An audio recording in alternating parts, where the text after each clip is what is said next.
네, 그렇습니다. 우리는 늘 주님의 오심을 소망하며 기다리는 성도라고 할 수 있습니다. 그래서 인사하셨던 것처럼 늘 주님의 오심을 소망하며 주의 길을 준비하며 살아가시는 우리 사랑하는 성님 성도님들 되시길 주님의 이름으로 축복합니다.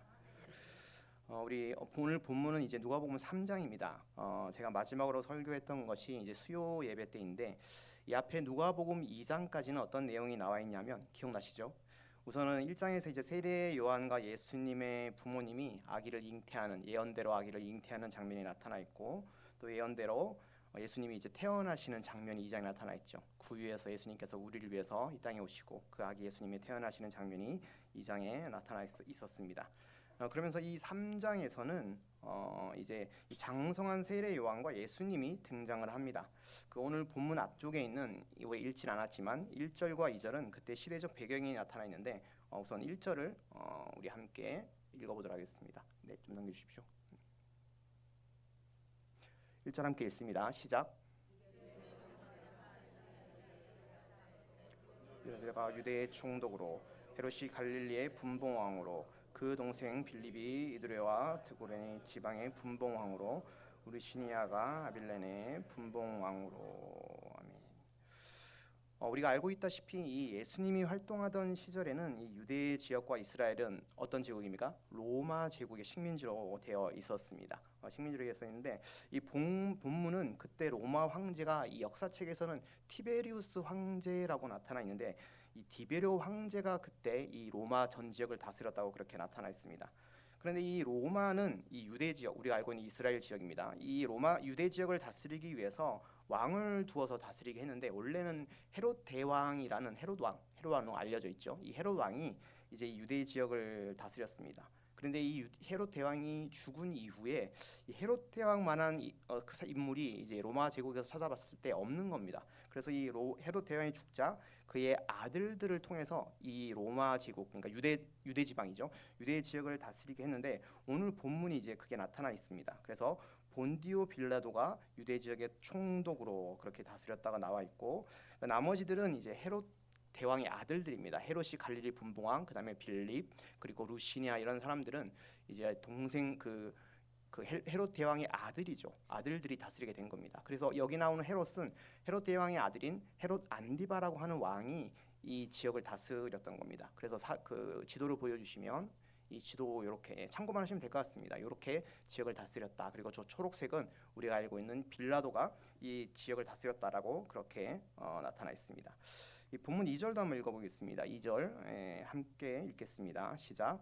안나스와 가야바가 대제사장으로 있을 때에 하나님의 말씀이 빈들에서 사갈의 아들 요한에게 임한지라. 아멘.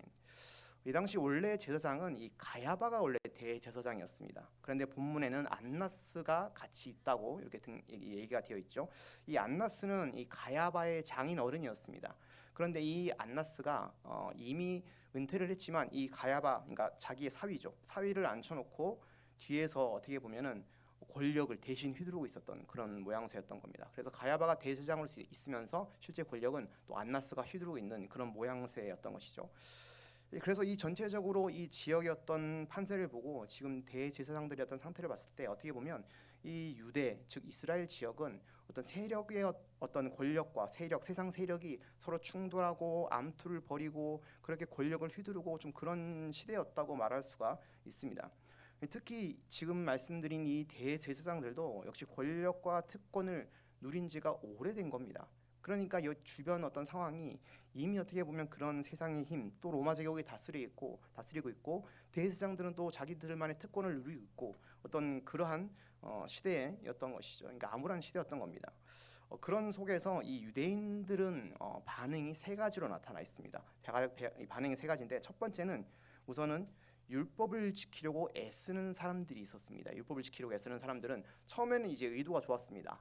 우리가 이렇게 식민지가 된 것도 제국들의 식민지가 된 것도 우리가 하나님 말씀을 지키지 않아서 그렇다. 그래서 열심히 우리가 하나님 말씀 율법을 지키자 그렇게 시작을 합니다. 그런데 이게 시절이 지나가면서 어떻게 되냐 하면 율법주의로 흘러갑니다. 우리가 잘 아는 바리새인들이 이런 보통 그런 예라고 할 수가 있죠. 이 바리새인 같은 경우는 나중에 우리가 처음에는 율법을 지키면 하나님의 말씀을 지키자로 출발해서 나중에는 자신들이 율법을 잘 지켜서 우리는 의인이야. 율법을 잘 지키는 우리만 의인이야. 이렇게 생각했던 그런 율법주의로 흘러갔던 것이죠. 그래서 장주영 목사님이 저번 주에 이 절에서 설교에서 하셨는데 공로주의가 보통 그런 것이죠. 내가 잘해서 나는 의인이고 나는 구원을 받는 거야. 이런 식으로 흘러갔던 것이죠. 그것이 대표적인 것이 바리새인인 것입니다. 두 번째는 대부분의 유대인들이 이 경우에 이제 해당될 수가 있는데 이 대부분의 유대인들은 오랜 시간 이제 하나님 말씀도 없고 400년 동안 하나님 말씀이 없었죠. 하나님 말씀도 없고 또 선지자도 없고 그러다 보니까 그냥 이렇게 세상이 흘러가는 대로 그냥 그렇게 흘러가던 그렇게 지내던 사람들입니다. 그러니까 계속해서 하나님 말씀도 없으니까 메시아에 대한 소망도 잃어가고 그냥 세상이 흘러가던 대로 그렇게 지내던 사람들, 일반 유대인들이 많이 그렇게 했습니다. 그래서 저번 주에 그 장주영 목사님이 말했던 것처럼 방종주의가 보통 여기에 속합니다. 방종주의 기억나시나요? 바로 여기서 장주영 목사님이 저번 주에 했던 말씀입니다. 그냥 자신은 구원받은 사람이다. 그래서 그냥 어떻게 되겠지. 나는 그냥 구원받은 사람이니까 적당히 세상의 풍류에 흡수해서 사는 그런 사람들입니다. 그리고 세 번째는 광야 속으로 들어가서 극도의 경건한 생활을 하면서 자신들이 공동체를 이루고 메시아를 기다리던 사람들이 있었습니다. 중세 수도사를 생각하시면 좋을 것 같은데 사실 오늘 본문에 나오는 이 세례 요한도 세 번째 경우긴 합니다. 어쨌든 광야에서 자기네들이 공동체를 이루고 어서 메시아여 오시옵소서 이걸 기다리던 무리가 있었는데 그것이 세 번째 부류라고 할 수가 있습니다. 그러니까 지금 보면은 어떤 현생보다는 현실 생활보다는 좀 더 막 기도원에 계속 가 있으시면서 그래서 어떤 영적인 생활을 추구하시는 분들이 있잖아요. 이런 분들이 어떻게 보면 세 번째에 해당된다라고 할 수가 있습니다. 어쨌든 이런 시대에 2절처럼 하나님의 말씀이 사가랴의 아들 세례 요한에 임하게 됩니다. 이 본문 3절은 제가 읽어보겠습니다. 3절 요한이 요단강 부근의 각처에 와서 죄사함을 받는 회개의 세례를 전파하니라고 나타나 있습니다. 이 세례 요한이 요단강 근처에서 무엇을 하죠? 죄사함을 받는 회개의 세례를 전파했다고 나타나 있습니다. 우리는 이 죄사함을 받는 회개의 세례라는 말에 사실은 익숙합니다. 그런데 사실 구약적 맥락에서 보면 구약적 상황에서 보면 이 죄사함은 어디서 일어나는 것입니까? 성전이죠. 성전에서 이 회개와 죄사함이 일어납니다. 성전에서 자기가 어떤 잘못을 했으면 가축을 끌고 가서 그 가축을 제사를 지내면서 자신이 회개하고 그런 것입니다. 그런데 지금 이 세례 요한이 성전이 아니라 요단강에서 죄사함을 받는 회개의 세례를 전파하고 있다라고 얘기를 하고 있습니다. 특히 이 세례는 구약에서 아예 없는 것은 아니지만 구약에서 잘 행해지지 않던 좀 구약에서 잘 들어보시지 못하셨죠. 그러니까 좀 특이한 경우인 겁니다. 이 세례 요한이 그래서 좀 특이한 이런 지금 회개의 세례를 전파하고 있는 것인데 그러면 그 내용이 뭐냐라고 했을 때 본문 4절부터 5절 6절 함께 읽어보겠습니다. 제가 4절 읽고 5절 6절 읽으시면 됩니다. 선지자 이사야의 책에 쓴 바 광야에서 외치는 자의 소리가 있어 이르되 너희는 주의 길을 준비하라 그의 오실 길을 곧게 하라 모든 골짜기가 메어지고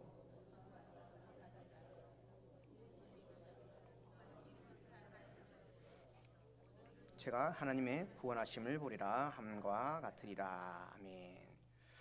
이 요한이 인용한 이사야서 말씀은 이사야서 40장 3절에서 5절의 말씀입니다. 사실 큰 차이가 없어서 그 내용을 다 보여드릴 필요는 없는데 그래도 이사야 40장 3절의 내용은 좀 볼 필요가 있습니다. 이사야 40장 3절은 이렇게 나와 있는데 제가 읽어보겠습니다. 외치는 자의 소리여 이르되 너희는 광야에서 여호와의 길을 예비하라 사막에서 우리 하나님의 대로를 평탄하게 하라라고 그렇게 나타나 있습니다. 이것을 본문 4절과 비교를 해보면 4절에 이것이 유사하게 나타나 있는데 차이점이 있습니다. 글자를 보시면 차이점이 있죠. 어떤 차이가 있습니까? 여호와의 길을 예비하라 해서 너희는 주의 길을 준비하라라고 그렇게 바뀌어 있습니다. 왜 이것이 주의 길을 준비하라로 바뀌었겠습니까? 주가 오시죠. 누가 오십니까? 예수 그리스도. 그분이 메시아로 구체적으로 이제 오시기 때문에 너희는 주의 길을 준비하라고 세례 요한이 선포하고 있는 것입니다. 그래서 이 이사야서에서 나타난 이 여호와의 길이 이제는 어떻게 예수 그리스도를 준비하는 그 예수 그리스도를 나타내는 것이 된 것이고 그래서 이사야서의 예언이 이 메시아를 통해서 성취된다라고 볼 수가 있습니다. 특히 아까 본 이 4절에서 보면 광야가 나타나 있죠. 쓴바 광야에서 외치는 자의 소리가 있어라고 나타나 있습니다. 여러분 광야하면 떠오르는 것이죠. 광야 또는 딱 떠오르는 게 뭐죠? 출애굽 사건이죠. 출애굽 사건입니다. 광야에서 출애굽 사건이 일어났죠. 출애굽 사건은 애굽의 그 바로 왕의 압제에서 애굽의 압제에서 이스라엘 백성들이 하나님께서 노예로 갇혀 있던 이스라엘 백성 자기 백성들을 풀어내어 이끌던 그 사건이었습니다. 그래서 이 4절 내용을 전체적으로 본다면 지금 세례 요한이 무엇을 말하고 있냐면 이제는 어떻게 새로운 출애굽 사건이 일어날 것을 예언하고 있는 겁니다. 그때처럼 옛날에 우리 조상들이 출애굽을 했던 것처럼 이제 새로운 출애굽 사건이 일어난다. 그걸 누구를 통해? 바로 새로 오실 메시아 예수 그리스도를 통해서 이제 새로운 시대가 열릴 테니 그 길을 준비해야 한다라고 지금 얘기를 하고 있는 겁니다. 그래서 곧 오시는 메시아를 통해 이 5절에서는 험한 산과 골짜기가 평탄해지는 일이 일어날 것이요, 그리고 6절에서 모든 육체가 하나님의 구원하심을 보리라 이렇게 얘기가 되어 있는 것입니다. 즉 하나님의 영광, 모든 육체 하나님의 영광을 모든 사람들이 보는 때가 올 것이다 이렇게 이제 얘기가 되고 있는 겁니다. 결국 이 새로 오시는 메시아 주로 인해서 이사야의 예언은 이루어질 것이고 그 예언대로 바로 새로운 시대가 열리게 될 것을 이 세례 요한이 선포하고 있다고 볼 수가 있습니다. 그러면 이러한 새로운 시대가 올 것인데 이 새로운 시대를 깨닫고 경험하게 될 사람은 누구일까? 이에 대해 세례 요한은 본문 7절에서 이렇게 얘기를 합니다. 7절 제가 읽어보면 요한이 세례 받으러 나오는 무리에게 이르되 독사의 자식들아 누가 너희에게 일러 장차 올 진노를 피하라 하더냐라고 얘기를 합니다. 이 세례 요한의 선포는 메시아가 가져오는 새로운 시대에는 그 영광을 보는 사람도 있겠지만 반대로 장차 올 진노 즉 심판도 포함되어 있다고 그렇게 얘기를 한 것입니다. 그렇다면 또 이 질문이 나올 수가 있겠죠. 이 장차 올 진노는 어떻게 피하는 것인가? 피할 방법이 없는가? 그것에 대해서 요한은 본문 8절에서 이렇게 얘기합니다. 우리 본문 8절 함께 읽습니다. 시작. 그러므로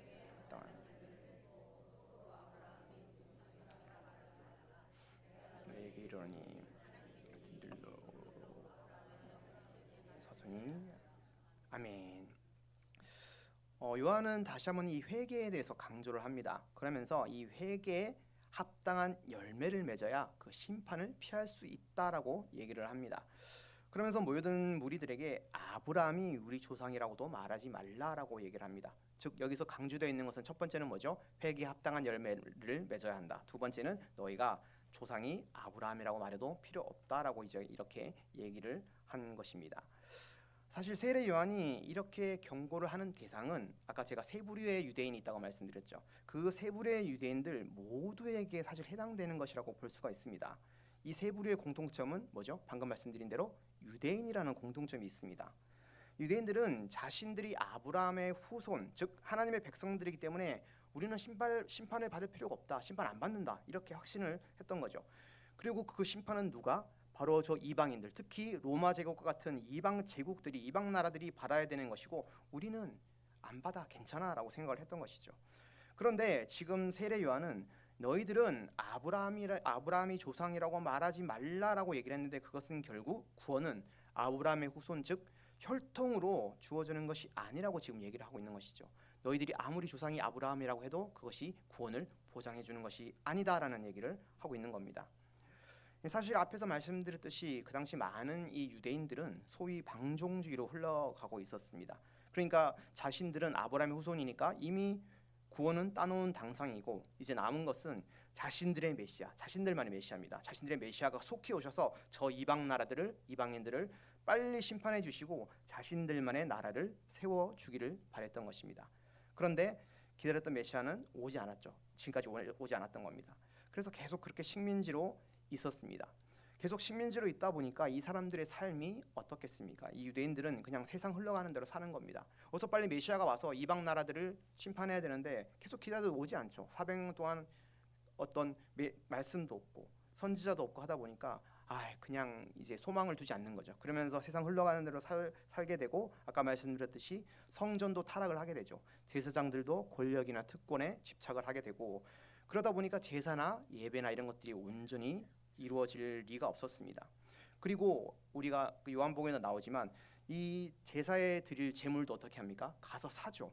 끌고 오는 것이 아니라 가서 사는 어떤 그러한 일들이 생겨나게 된 겁니다. 그래도 그 사람들은 우리는 그래도 아브라함 자손이니까 구원을 받았다고 생각하고 그렇게 그냥 생각했으니까 그냥 그 믿음 하나로 그냥 가는 겁니다. 그냥 세상을 그냥 어떻게 보면 세상에 발 하나 담그고 그다음 믿음에 발 하나 담그고 신앙에 발 하나 담그고 이렇게 살아가는 겁니다. 어쩌보면 이것이 우리의 모습일지도 모릅니다. 우리도 사실 주를 입으로 시인해서 구원받는다고 생각을 하고 틀린 것은 아니죠. 맞습니다. 그런데 우리는 입으로 구원을 받는다고 시인할 때 구원을 받는다고 생각하고 그리고 우리의 삶은 어떻습니까? 우리의 삶도 방종주로 흘러갈 때가 많죠. 그냥 나는 구원받는 사람이니까 적당히 신앙생활하고 적당히 헌금하고 나는 구원받은 사람이야. 그러면서 나는 구원 확신하는 거죠. 이런 모습이 어떻게 보면 우리의 모습과 같다라고 말할 수 있습니다. 그것을 지금 세례 요한이 지적했다고 볼 수가 있습니다. 본문 7절에서 독사의 자식들아 너가 너희에게 일러 장차 올 진노를 피하라고 하느냐라고 했을 때 세례 요한은 너희들이 아브라함의 후손이라고 해서 무조건 장차 올 진노를 피할 수 있는 게 아니다라고 그렇게 얘기를 한 것이죠. 왜냐하면 8절에 보면 회개에 합당한 열매를 맺고 즉 진정으로 하나님을 믿는다는 것은 어떤 거죠? 진정한 회개가 있다라는 것을 얘기하고 있는 것입니다. 그리고 그 진정한 회개가 있다는 것은 삶 가운데 합당한 열매를 맺는 것이 바로 진정한 회개의 삶이다라고 지금 얘기를 하고 있는 겁니다. 그렇다면 진정한 회개는 무엇일까라고 생각해 봤을 때 회개, 여러분 회개는 뭐죠? 의미가 무슨 회자일까요? 뉘우치래입니다. 돌이킬 회라고 생각하시는 분인데 뉘우칠 회자입니다. 개는 고칠 개자죠. 그래서 뉘우치고 고치기 위해 방향을 완전히 바꾸는 것이 바로 회개라고 할 수 있습니다. 내가 세상 풍조를 따라갔던 삶의 방향을 완전히 바꾸어서 이제는 오직 주의 뜻 안에서 뉘우치며 내 삶을 고치며 살겠다고 하는 것이 바로 회개라고 말할 수가 있습니다. 그런데 만약 그렇지 않고 말씀드렸던 것처럼 계속 안일하게 살면서 구원이 보장된 것처럼 살아간다면 차라리 세례 요한은 그거는 돌보다 못한 삶이라고 얘기하죠. 내가 너희에게 이르노니 하나님이 능히 이 돌들여도 아브라함의 자손이 되게 하시리라고 얘기했던 것처럼 돌보다 못하다 이렇게 얘기를 하고 있는 겁니다. 그러다 보니까 이것은 사실 어떻게 보면 쉽게 생각할 문제가 아닌 거죠. 이 구원에 대해서 쉽게 생각할 문제가 아니라 꽤나 사실 급박한 문제라고 할 수가 있는데 무슨 얘기냐면 9절에 본문 9절이 이렇게 얘기합니다. 읽으면 이미 도끼가 나무 뿌리에 놓였으니 좋은 열매 맺지 아니하는 나무마다 찍혀 불에 던지리라라고 그렇게 세례 요한은 경고합니다. 이미 도끼가 나무 뿌리에 놓여 있다는 겁니다. 좋은 열매를 맺지 못하면 바로 어떻게 찍혀서 던져진다라는 거죠. 그러니까 메시아가 당장 내일이라도 오시면 이런 심판과 진노가 바로 일어난다는 겁니다.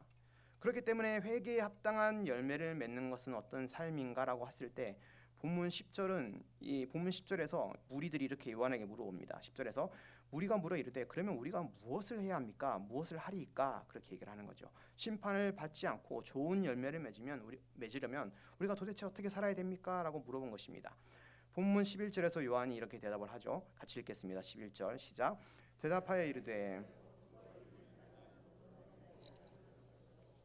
먹을 것이 있는 자도 그렇게 할 것이라 하고 아멘. 요한은 지금 옷이 두 벌 있다면 그리고 먹을 것이 여분이 있다면 없는 자에게 나누어 주라라고 그렇게 얘기를 합니다. 여러분 옷이 두 벌이 있고 먹을 것이 조금은 풍족하다는 것은 무엇을 의미하는 것입니까? 목사님 내 인생에 옷 두 벌도 못 가집니까? 그게 삶입니까? 여러분은 그렇게 할 수 있죠. 근데 이건 그런 의미가 아니죠. 이것은 우선 첫 번째 나를 위해 쌓아두고 있는 인생을 살지 말라라고 얘기를 하는 것입니다. 나를 위해 쌓아두지 말라라는 걸 얘기하는 것이고 두 번째는 첫 번째 의미와도 연결이 되는데 내일을 염려하고 내일을 위해 쌓아두는 것을 하지 말라라는 것을 의미합니다. 진짜 옷 두 벌을 가지지 말라는 것이 아니라 나를 위해 쌓아두는 우리가 내일을 염려해서 옷을 쌓아두는 것, 물질을 쌓아두는 것 그리고 나를 위해 쌓아두는 것을 하지 말라라고 얘기를 하고 있는 겁니다. 이것이 마가복음 6장에서도 비슷한 의미가 나타나는데 마가복음 6장 8절에서 9절도 함께 읽겠습니다. 읽습니다. 시작. 명하시되 여행을 위하여 지팡이 외에는 양식이나 배낭이나 전대의 돈이나 아무것도 가지지 말며 신만 신고 두 벌 옷도 입지 말라 하시고 아멘. 이 마가복음 6장은 예수님께서 이 전도를 보내시죠. 제자들을 두 명씩 전도를 보내면서 하신 말씀인데 구절을 보면 동일하게 두 벌 옷도 입지 말라라고 하십니다. 그러니까 지금 전도를 나가는데 너네들은 두 벌을 입으면 안 돼 이렇게 얘기하시는 거죠. 왜 그렇게 여러 번 말씀하셨겠습니까? 이것은 이 종말론적 긴박성이라고 할 수 있는데 바로 내일 심판날이 오면 너희들 어떻게 하겠냐라는 겁니다. 지금 전도를 하는데 그만큼 급박하다는 거죠. 내일 당장 주님 오시면 어떡할래?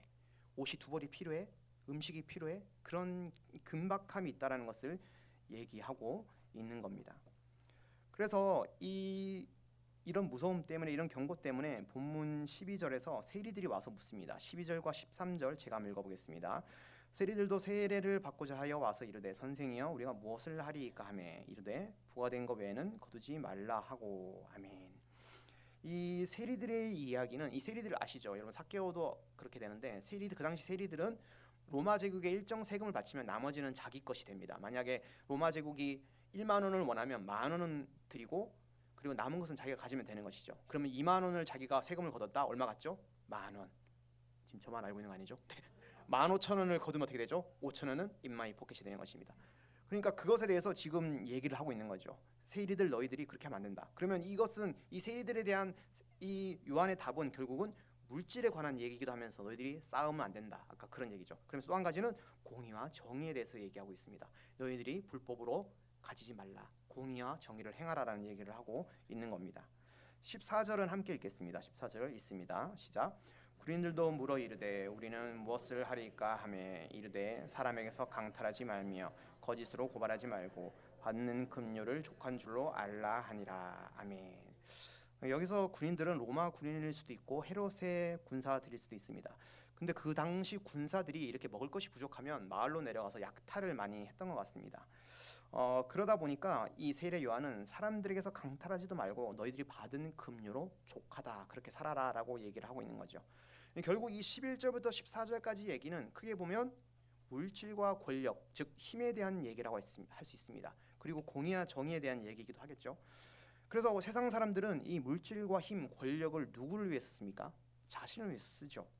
그런데 세례 요한은 이 물질과 힘, 그것은 자신을 위해서 쓰는 게 아니라고 얘기합니다. 누구를 위해? 우리 주변과 이웃을 위해 쓰라고 얘기를 하고 있습니다. 왜 그러냐면 이것이 바로 하나님 나라 백성들의 삶의 원리이기 때문입니다. 그래서 이 하나님 나라 백성의 삶의 원리가 이 땅에서 행해져야 된다고 얘기를 하는 거죠. 제가 1, 2장을 설교하면서 항상 봤던 본문인데 이번에도 한번 같이 읽어보겠습니다. 이 마리아의 고백인데 1장 51절에서 53절 함께 읽겠습니다. 시작. 그의 팔로 힘을 보이사 마음의 생각이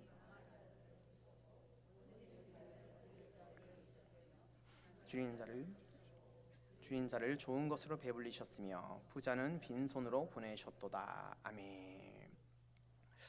이 마리아의 고백은 하나님 나라의 원리를 고백하는 것이라 말씀드렸습니다. 이 원리는 뭐죠? 역전의 원리입니다. 그죠?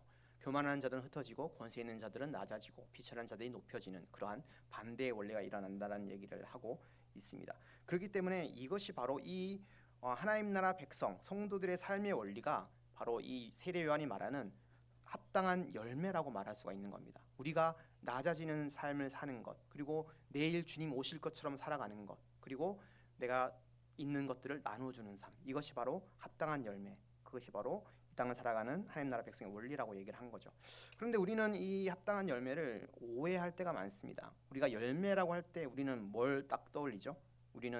우리가 그런 것이죠. 목사님, 올해 저는 전도를 2명이나 했고요. 통독을 벌써 5번이나 했습니다.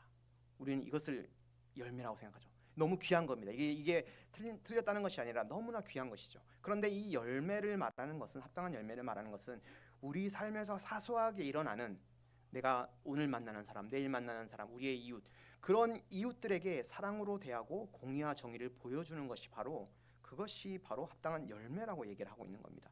우리는 이 땅에서 나그네로 살아가고 있는 사람들이기 때문에 나를 위해 사는 것이 아니라, 그리고 나를 배불리기 위해 사는 인생이 아니라고 얘기를 하는 것이죠. 우리가 잘 아는 이 마태복음 25장에 보면 양과 염소를 구분하는 얘기가 나타나 있습니다. 이렇게 양과 염소를 구분하는 이유가 뭐냐면 누가 하나님 나라에 들어갈 자인지를 구분하는 것이 이 양과 염소의 나눔의 비유라고 할 수 있습니다. 그래서 25장 34절을 함께 읽겠습니다. 시작. 그때 임금이 그 오른편에 있는 자에게 이르시되 내 아버지께 복을 받을 자들이여 나와 창세로부터 너희를 위하여 예비된 나라를 상속받으라. 아멘. 여기서 보면 오른편에 있는 자들이 예비된 나라에 들어갈 수 있는 자들이죠. 그리고 그 이유에 대해서 35절 36절 이렇게 얘기합니다. 제가 읽으면 내가 줄일 때에 너희가 먹을 것을 주었고 목마를 때에 마시게 하였고 나그네 되었을 때에 영접하였고 헐벗을 때에 옷을 입혔고 병들었을 때에 돌보았고 옥에 갇혔을 때에 와서 보았느니라 라고 얘기를 하고 있죠. 지금 예수님께서 이 오른편에 있는 무리들에게 얘기를 한 겁니다. 너희들은 이래서 하나님 나라에 들어갈 수 있게 되었다는 것이죠. 그런데 그 오른편에 있는 의인들이 깜짝 놀랍니다. 왜요? 그러면서 37절에서 이렇게 얘기하죠. 함께 읽습니다. 37절 시작. 이에 의인들이 대답하여 이르되 주여 우리가 어느 때에 줄인 것을 보고 음식을 대접하였으며 목마르신 것을 보고 마시게 하였나이까. 아멘. 그러니까 이 의인들은 예수님께 저희들은 예수님께 그런 대접을 한 적이 없는데요. 근데 예수님께서 그렇게 말씀하십니까? 라고 하니까 예수님이 40절에서 이렇게 말씀하시죠. 임금이 대답하여 이르시되 내가 진실로 너희에게 이르노니 너희가 여기 내 형제 중에 지극히 작은 자의 하나에게 한 것이 곧 내게 한 것이다 라고 그렇게 말씀하십니다. 예수님의 대답은 무엇입니까? 주변에 있는 지극히 작은 자를 돕고 사랑한 것이 바로 예수님 자신에게 한 것이다 라고 얘기를 하고 있는 것이며 이것이 합당한 열매라는 것입니다. 이 합당한 예인지는 모르겠는데 저희 장모님 얘기를 잠깐 좀 드리려고 합니다. 저희 장모님이 23살 때 결혼하셨는데 장모님이 서울에서 좀 일을 하시다가 시골에 있는 목사님을 어떻게 알게 돼서 중매를 받으셨습니다. 그래서 그 시골에 계신 목사님이 세 가지를 얘기하셨는데 첫째, 시어머니 되실 분이 지금 65세다. 무슨 의미냐면 곧 돌아가신다. 두 번째는 남편이 믿음이 좋다. 너무 좋다. 결혼하게 되면 이 남편을 될 사람이 믿음이 너무 좋다. 세 번째, 소가 2마리가 있다. 그래서 그걸 믿고 강원도 서면 앞곡리 그 시골로 가셨습니다. 횡성에 가셨습니다. 원래 충청도 분이신데 가셨어요. 그런데 웬걸 늘 그것은 안타깝지만 반대죠. 결과적으로 말씀드리면 그러니까 저희 아내의 할머니 시어머니죠. 그러니까 그 장모님의 시어머니인데 결국 65세 때부터 95세 때까지 사셨습니다. 96세 때 제가 장례식에 참석을 했었습니다. 96세에 돌아가셨습니다. 결혼하시고 3년 뒤에 소 2마리가 죽었습니다. 그리고 남편이 믿음 좋다고 했는데 막상 결혼을 해보니 주일날 교회를 가기 싫어합니다. 억지로 데려갑니다. 억지로 데려가는 삶을 산 것이죠. 근데 시어머니가 성격이 보통이 아니었습니다. 저희 아내의 할머니죠. 성격이 보통이 아니었습니다. 어떻게 성격이 안 좋으시냐면은 뭔가 물건이 없어져요. 자기가 실수해서 없어졌어요. 그런데 이 설교에 이게 적당한 얘기가 아닌데 전현이 훔쳐갔다고 얘기한다. 저희 장모님한테 전현이 훔쳐갔다고. 그래서 막 그렇게 항상 그렇게 몰아세우고 그리고 좀 안 좋은 일 있으면 그 장인어른한테 아들한테 전현 좀 때리라고 합니다. 실제로 그렇게 얘기했습니다. 그래서 실제로 엄청 맞고 자라셨어요. 저희 장모님이 장인어른한테. 그리고 장인어른은 지금도 살짝 그런 게 있으신데 성격이 보통이 아니세요.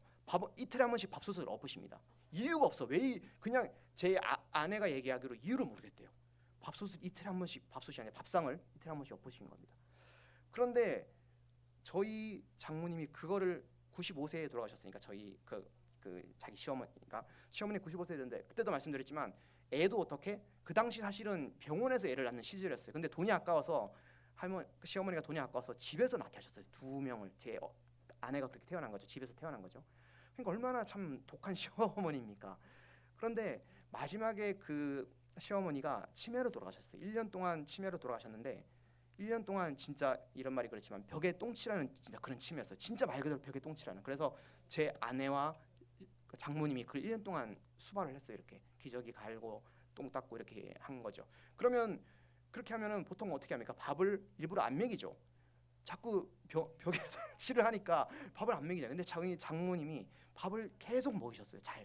빨리 일어나시라고, 빨리 속히 일어나시라고 밥을 계속 지극히 먹이셨어요. 그게 무슨 얘기냐면 마지막에 그래서 시어머니가 돌아가실 때 아들의 손을 잡고 돌아가신 게 아니라 저희 장모님의 손을 잡고 돌아가셨어요. 장모님의 손을 잡고 정말 천사와 같은 얼굴로 돌아가셨는데 마지막에 정말 너밖에 없다고 이렇게 말씀하시며 돌아가셨어요.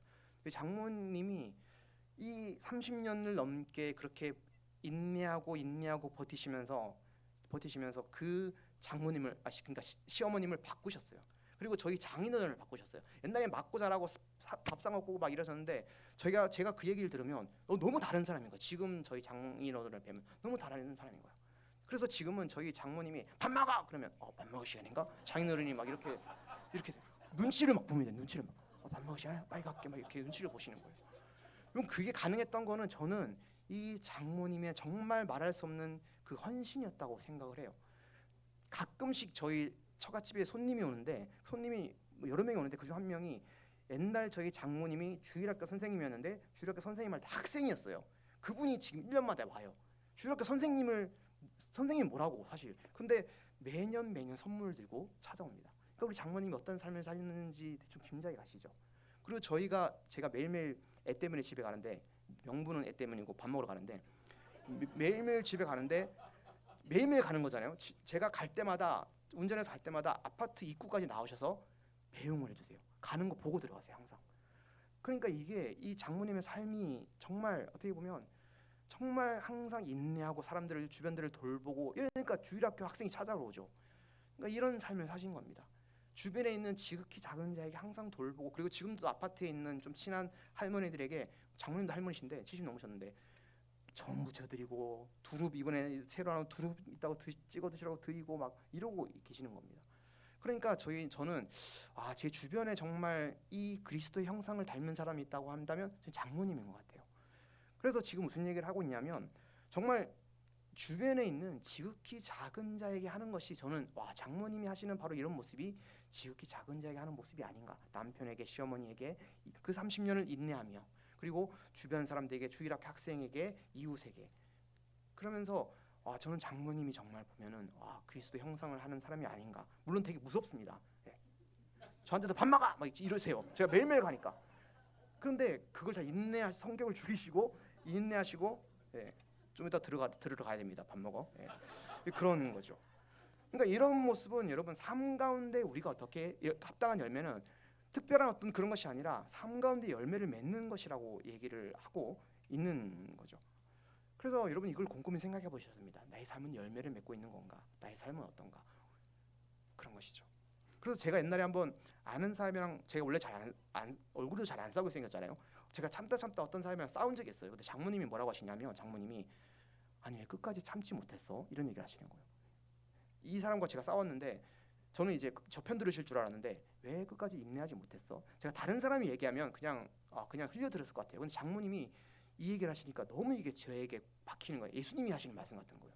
왜 내가 끝까지 인내하지 못했을까? 장모님은 끝까지 인내하신 사람이시거든요. 그러니까 저는 이게 딱 박히는 거예요. 어쨌든 그래서 세례 요한이 말씀하는 말에 얘기하고 있는 이 삶에 합당한 열매는 이런 것입니다. 그러다 보니까 본문 15절에 보면 이 무리들이 착각을 하죠. 15절을 제가 읽어보겠습니다. 본문, 백성들이 바라고 기다림으로 모든 사람들이 요한을 혹은 그리스도신가 심중에 생각하니라고 얘기를 합니다. 이 독특한 회개의 어떤 그런 얘기를 하고, 독특한 얘기를 하니까 이 메시아인 줄 안 거죠. 그래서 그리스도신 줄 알고 막 그랬더니 본문 16절에서 요한이 이렇게 대답을 합니다. 16절 함께 읽습니다. 시작. 요한이 모든 사람에게 대답하여 이르되,